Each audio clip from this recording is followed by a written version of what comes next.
Namaste. Welcome to Numinous Wishes and this program of Modern Approach to Tibetan Tantra, conducted by Katherine Russ. Uh, she is a practitioner of Buddhism and Tibetan practices for many years.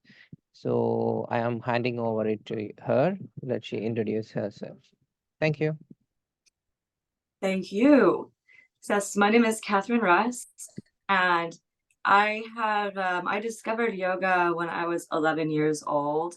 And, I thought that I was inventing something before then, because I had already been interested in moving my body, stretching, and doing all of these things for a very long time. And watching all of it evolve over the years has been really interesting to see how many attachments we have now formed to what we call yoga, the way that yoga has shaped itself up to be very much like an exercise that we do in an hour or so.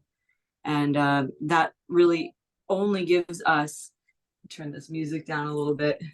Yeah. It only gives us 1/4 of the yoga practice. Mm-hmm. Like it's not the whole thing. That is just the asana. Yet, The other 7 limbs are yeah, missing. Yeah. no, it's 1/4 actually, because it's not 1/8. It's asana and pranayama. Uh-huh. This is two. Mm. So that makes it 1/4. But yeah, it's really, I mean, normally we do only see 1/8. If you haven't even had any basic introduction to yoga, you would just see gymnastics. You just see Yeah. this one physical asana, kind of thing. And it's interesting to note too that asana, it can also just mean seat. It could mean, very much just what we're looking at when we see an image of the Buddha just sitting there. And the way that the history formed for Buddhism is very fascinating in itself, because before we had these statues of the Buddha just sitting there, we had these more transcendent kinds of symbols that didn't even have a person in them. They were just something for the mind to hold on to like a, not necessarily to be attached to though, or to endear yourself to, but something to handle or to understand.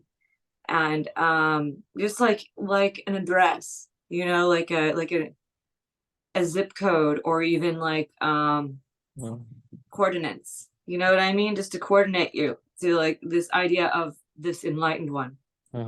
And the images were, first like an empty just a parasol, and then there was an empty chair, and then and we had all these other images too. We had a unicorn's horn to represent the one pointed focus, like the all of these amazing little symbols. There's a book out there about Tibetan and Buddhist symbolism, and it's really very entertaining and fascinating to read and see all of these different symbols. It really opens up your world a little bit more to what represents the Dharma, what represents Buddha. I enjoy thinking of Buddha as like a field of energy too, just a Buddhic field.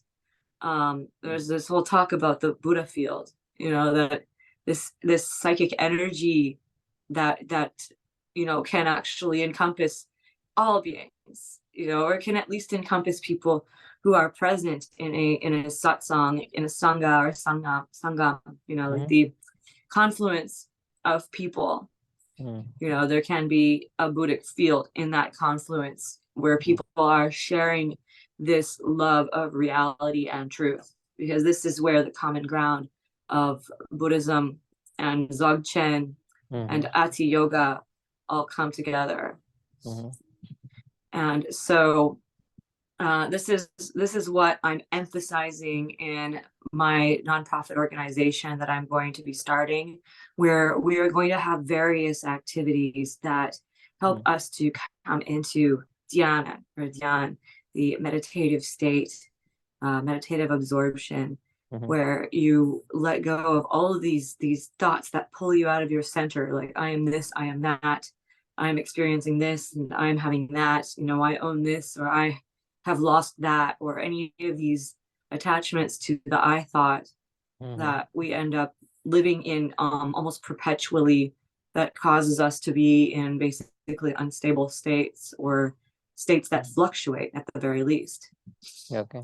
So yeah, what I'm attempting to do is show people methods of yoga that are higher than the physical body, but we still have to go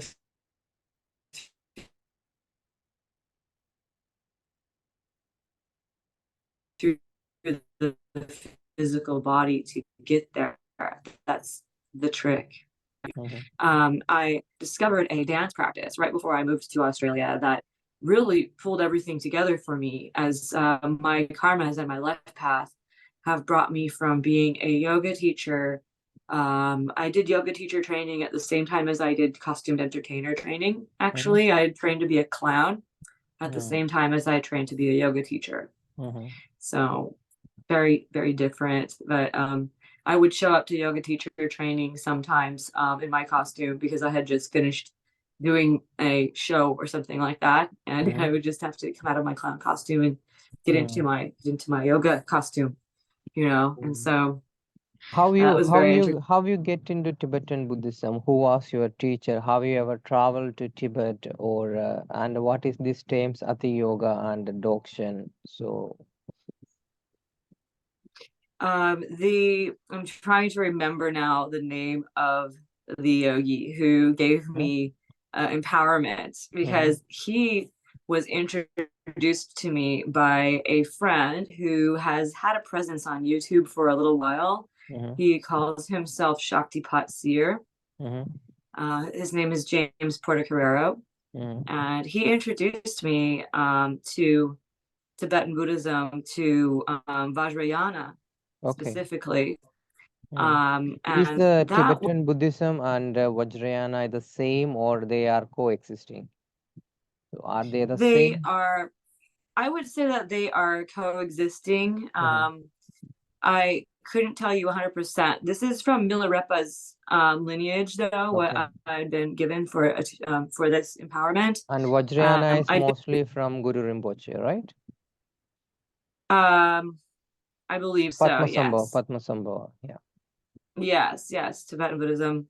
So I feel a energetic connection to Padmasambhava. I don't know. I'm very energetically attracted to the concept of him and his mantras. For some reason, I really think about his mantra.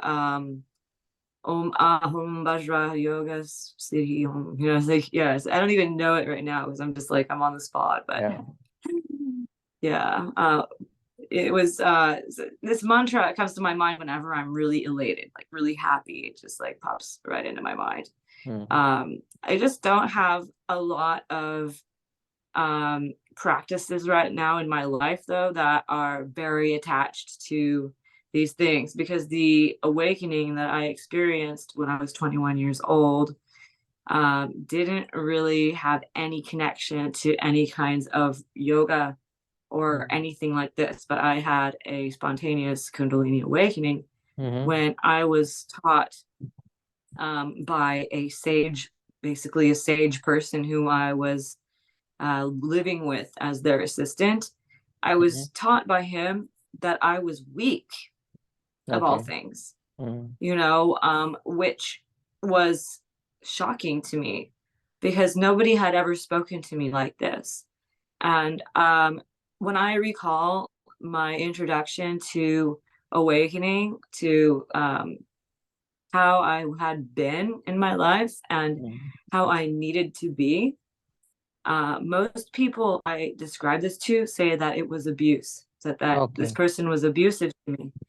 Maybe And I manipulating in a way. really, There are many manipulative people these days. Maybe a kind of manipulation yes. or So it's overpowering you. I would say overpowering you. right. So that's why I asked Yeah, you it's specifically how a person who come into this path will find a right teacher, especially when it comes to mysterious knowledge or mysterious path. There is no references to look back and see this type of person is a good teacher and this type is not. So that's why I asked from your exactly. experience. Yeah.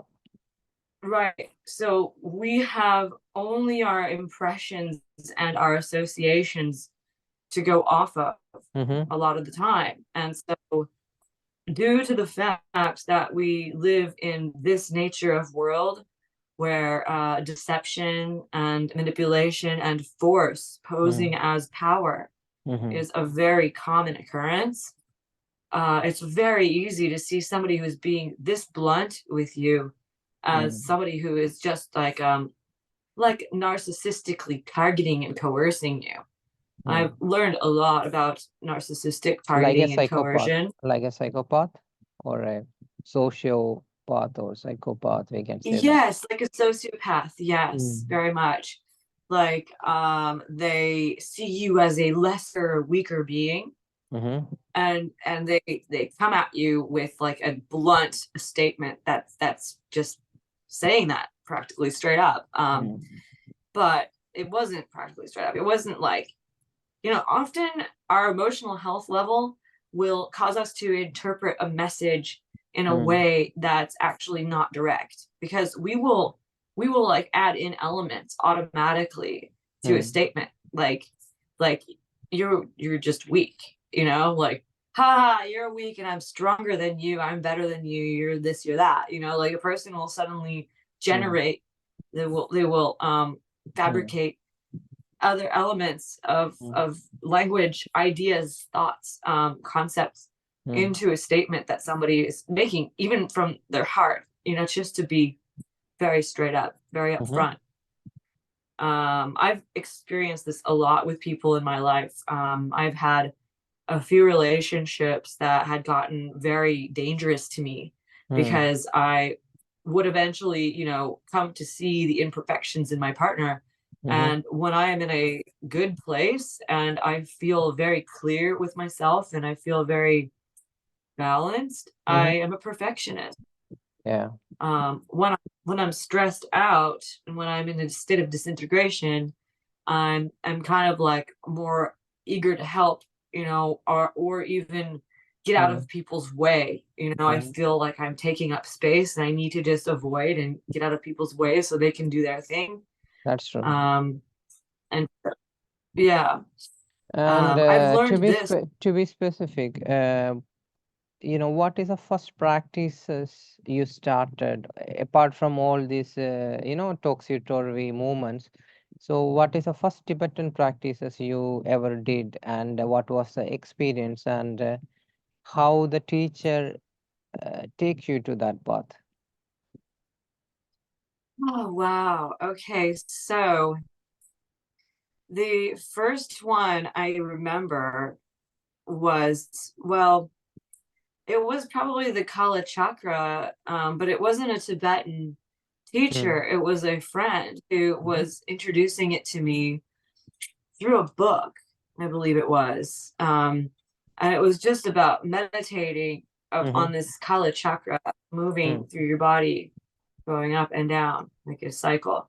Mm-hmm. And the practice gave me a lot of bliss. I felt instantly transported into a state where it was there was no issues at all in my life. There was just nothing but this bliss. Mm-hmm. And it seems like after having had done this practice a few times, perhaps it had just been instilled in me. It's not something that I Mm. really needed to keep revisiting. It seemed to, after Mm. just doing the visualization of it a couple times, it Mm-hmm. seems like this bliss that arises from it Mm. happens spontaneously, um, in day-to-day life when I'm not even doing a practice. Yeah. Um, I believe it might have something to do with the first person I lived with, though, that I was telling you about, because it helped me clear my mind so much by Mm. becoming more honest, because that's what being around that person resulted in. It's like a cleansing of chakras, like you visualize Yeah, with that yantra in front of you, and then you take it to yourself and you cleanse your chakra, right? yes, yeah, the So that Kala was a Chakra. cleansing. That was a cleansing process that happened as a first step. You got cleansed, And then I hear that there are different initiation process in such kind of mysterious practices. Like there can be a preliminary step and then go to the higher steps, like different belts in a martial art. So how was it? How Mm. was the journey, and where you stand as of now? Well, it's just magical, I've got to say. It's full of wonder, this journey, Mm, because I cannot say that I have any specific guru, mm, that I'm constantly referring to and relying upon, other than that of just the nature of things itself. mm, Like true nature, the absolute seems to be my guru. mm, And it's very magical, mysterious, humbling, makes me feel like a small child every once in a while. mm, And I ask questions sometimes, like, what is this universe that I've created? Like, what have I put myself in? I mm, almost feel like I've made everything at this point, and I'm just like, what's going on? Like, and it's I don't know everything, though. At the same time, I feel like I've mm, I've constructed this whole reality I'm in, and I don't know what comes next because I made it so that I'm not allowed mm, and so it's like I feel like I've left myself some kind of present that I'm waiting to find and mhm. unwrap. It's very interesting. Who are the major deities or the gods or goddesses in Tibetan Buddhism? If you say specifically, in Well, Hinduism Tantra, there are, we can believe numerous gods and goddesses of different forms. But if when yes, it comes to Brahma. Tibetan Buddhism, yeah, can you just tell me a little bit about that? Well, in Tibetan Buddhism, we don't necessarily need to have a deity because we have yidams. Mm-hmm. And yidams are guardian representations of the absolute, of the Dharma. Okay. And so that's already interesting in itself, because we don't necessarily need to worship these yidams. We do commune with them, though. Mm, Communing with them is different than worshiping them, mm, because we are putting them on like a okay. costume. We Mm-hmm. are we are embodying it in a sadhana space. Mm, Yeah, and so these yidams, we are not supposed to learn the sadhana for these yidams until we have been given the empowerment for them. mm, And once we've received our empowerment for these yidams, then we access the information for that through various means. mm-hmm.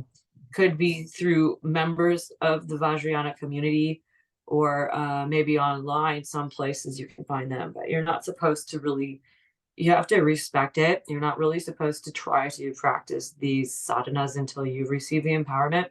Mm, It doesn't really work the same anyway, I would imagine. It's not going to pull you in as it should, if you have mm. not received the empowerment. Okay, great. So, yeah, but And they're quite amazing. And yeah, what are the I different mystical objects that this Tibetan Buddhists use? I hear some words like Kilaya, Vajra, the bell. So, what are the mystical objects they use to go into higher practices?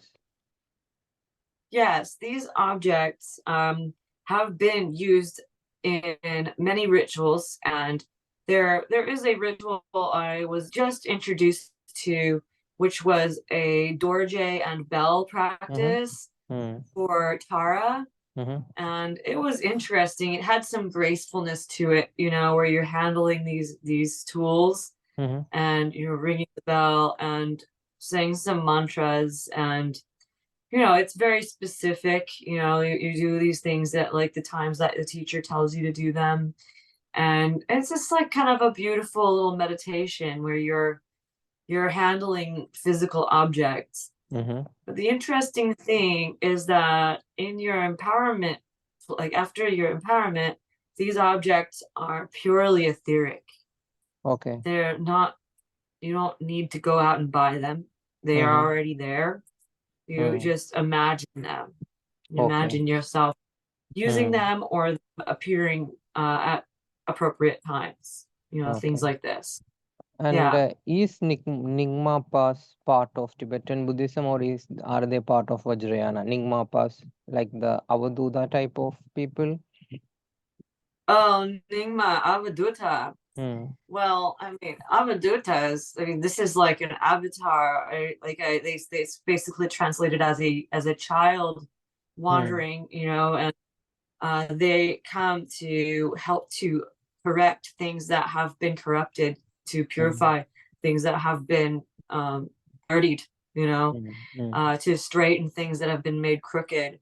And Nyingma, I would have to say, I'm only able to give you a educated guess from Hmm. my understanding of what an avadut is and from my own personal Hmm. experience, is that it's Nyingma is like a spontaneous fluke, you know, Hmm. like Okay. it's just like what's happened. It's like a mutation that just occurred, you Hmm. know, and somebody discovers it and says, oh, we've got to name this because we need, once again, we need a designation for it. It needs an address.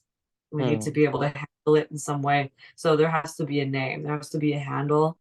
Hmm. And I would like to verify this actually, and yeah, just definitely check into it, because you know my life is arriving at a place right now where all the previous structures of a lot of things, like they've lost a lot of um Hmm. I guess, I don't know, like, well, they've lost a lot of audience. I can say that they've lost a lot of audience.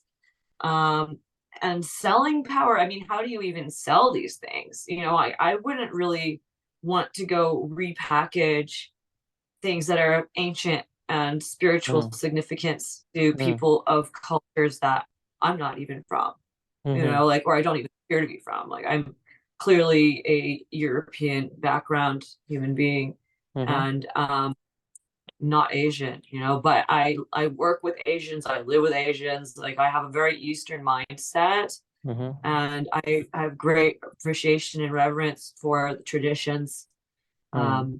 and you know, all the practices. I've been We practicing we actually don't need to sell everything that we have. We can no, purely find a border between what is traditional and what we can sell, or we can outsource for our living, as well what we can keep it for ourselves as a pure thing. yes, Yeah, there is a distinction between both. right, So nowadays, yes, nowadays, I find many people jump into all these practices and they lose their normal jobs and all, and then they start selling, create their own things and start selling like anything. And they are not only creating problem for themselves, but they are creating a social chaos. Like they don't know what they are practicing and they never realize the practice, and they start becoming teachers, and they sell what is not matured enough to give to others, and creating loan. This is happening in mostly the yes, Western countries. This is yeah, just because of professional chaos, because they lose their job, they need to find a profession to earn money, and they just convert their practice into a profession. So this is what my the curse of analysis. capitalism. Yeah, yeah, yeah. So this Yeah. have to be stopped. Yes, absolutely. And this is where I come in Mm, to emphasize that yoga is not what it keeps being sold as. I yeah. have a metaphor that I've been using, and a lot of people understand it when I say it, though. Mm-hmm. But I don't think they even know how to get out of it. And so it's Yeah. just kind of like I show them a glimpse of the nightmare that they've put themselves in and subscribed to. And usually people don't even stick around long enough to see how we can find a light at the end of this tunnel. Mm, And that's part of the problem. I'm being told by various sources that I have a special talent of transforming darkness into light. right. But, Mm. but, When you hear said that, I hear about Zarha. Sarha have that quality. Sarha is a Tibetan master, and there is a meditation that created by one of the Tibetan master where you transform your sorrow into love and absolute, pure energy. So these kind of Right. practices are part of Buddhism. They know how the alchemy of transforming from one form of energy to another form. Can you say something about that? Yes, well, there is, this is also written by Patanjali in the Mm-hmm, sutras. mm-hmm, And it's all about when you find, I don't even remember exactly the exact word. I did write about it on my website, and it's somewhere on my website. I think it's in the Q&A. mm-hmm, Well, we talk about, Patanjali talks about taking things that you find about yourself that are actually destructive, negative, and harmful, mm-hmm. and then and there's a good in that, because this is like alchemy. This is like taking the lead and turning it into gold, Correct. right? Mm-hmm, So you realize you've got a infirmity in your psyche, or you have some kind of a habit that is not good. Um, and then you do the opposite. mm. You simply reverse the polarity Okay. once you find out what it is. And so that's the thing. A lot of people just barely begin to sense that there's something wrong with themselves. And there's that dvesha. Mm. Dvesha is one of the five sufferings, or the five kleshas, aversion.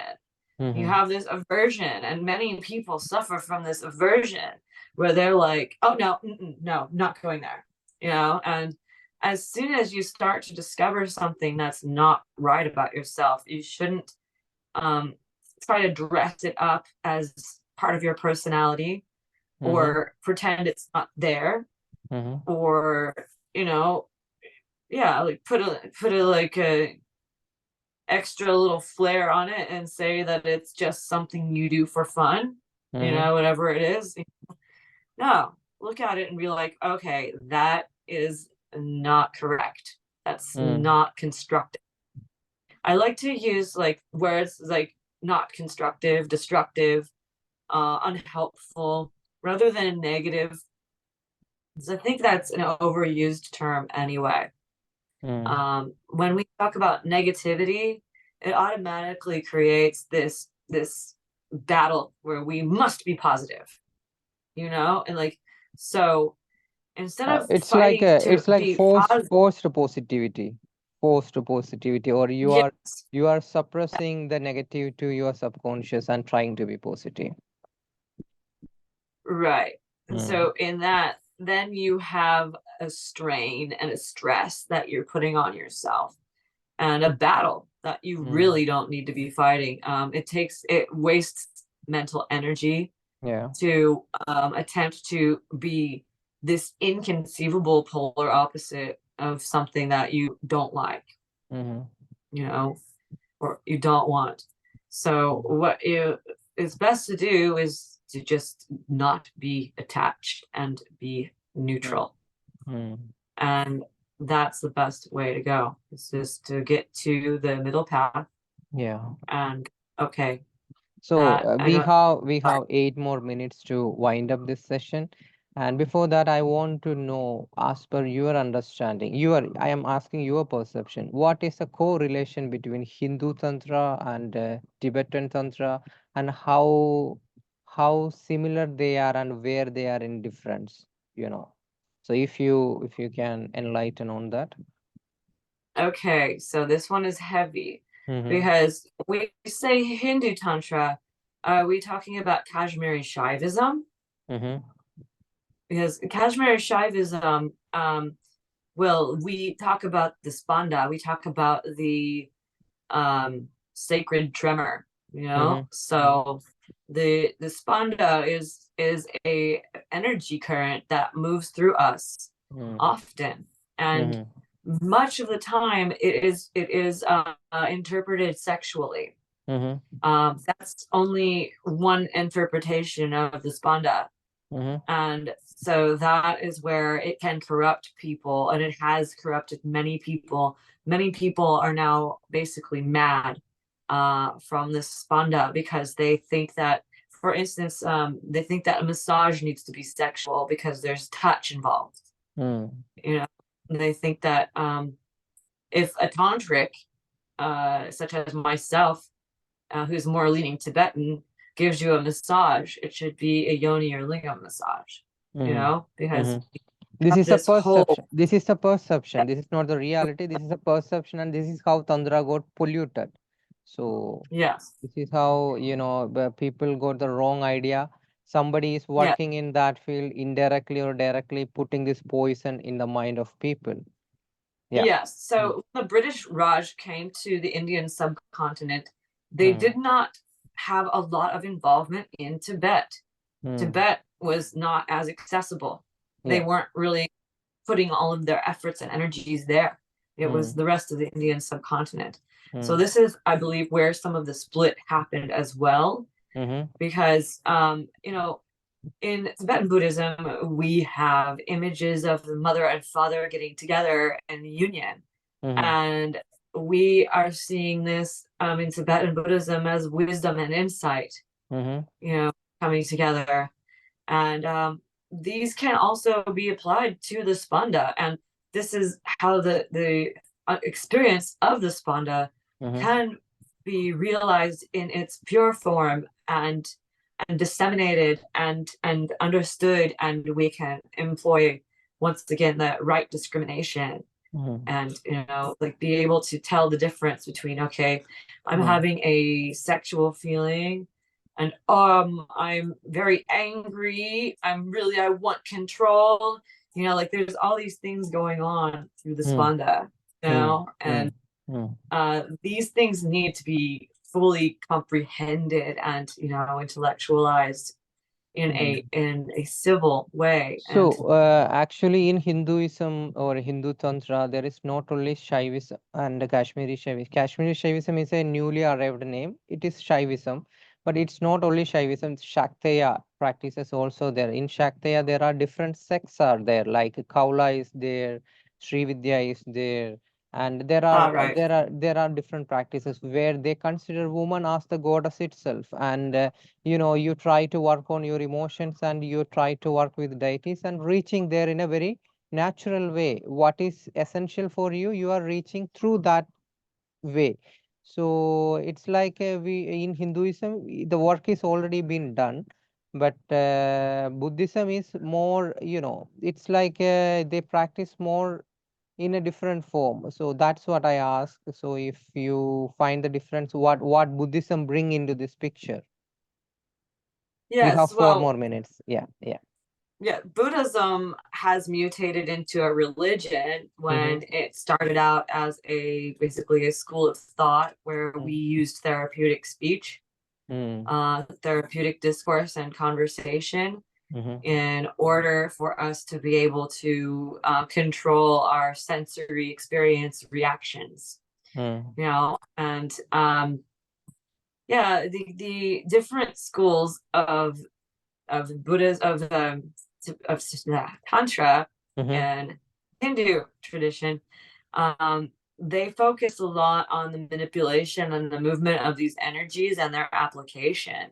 Mm-hmm. So there's a lot of, very, very articulate, different uses Mm-hmm. of the tantric practice that are explored and exposed and shared Mm-hmm. through many sects in India. So this is also an interesting thing, because it's like we, in the West, we understand there's this thing called magic, Yeah, and then we've magic got is one tantra. part. When you use the energy in the wrong way, it become black magic.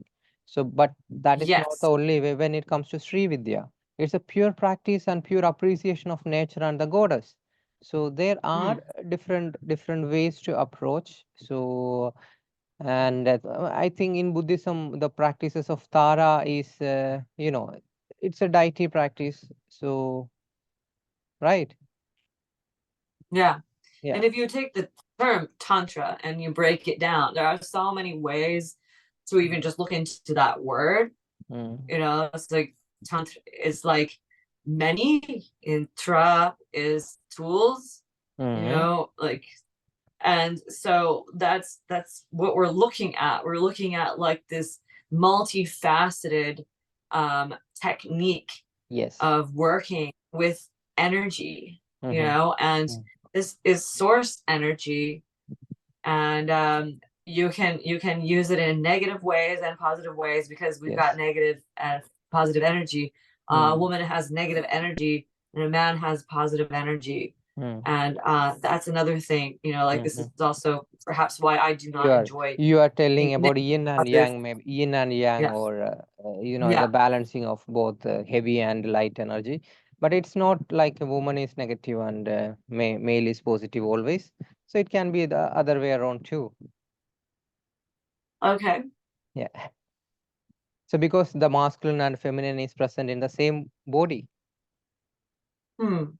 right? This has been a very interesting conversation. I always am learning. Yeah. Yeah. So we have 1 more minute to wind up. You can tell something that to wind up the session, and we will catch up in future for the further sessions based on the feedbacks from our audience. So let's Yeah. wind up. Let's wind up. Please say something. Yes. Well, I really enjoyed this talk, and Mhm. I wasn't exactly sure what to expect. I thought I was supposed to show you a practice, so I'm sitting on a yoga We mat, and will I do was going that in to. the next session. Next session. Yeah. That's okay. Yeah. Yeah, we were gonna like do some dancing, but that's something I discovered to be actually part of Dzogchen. Hmm. And yeah, all of these things I've been just searching and searching, soul searching, to understand like what has happened with yoga, where did it come from, and where is it going to be going if we, you know, just keep going the way we're going. It's Hmm. caused a lot of upset. The Sikh people are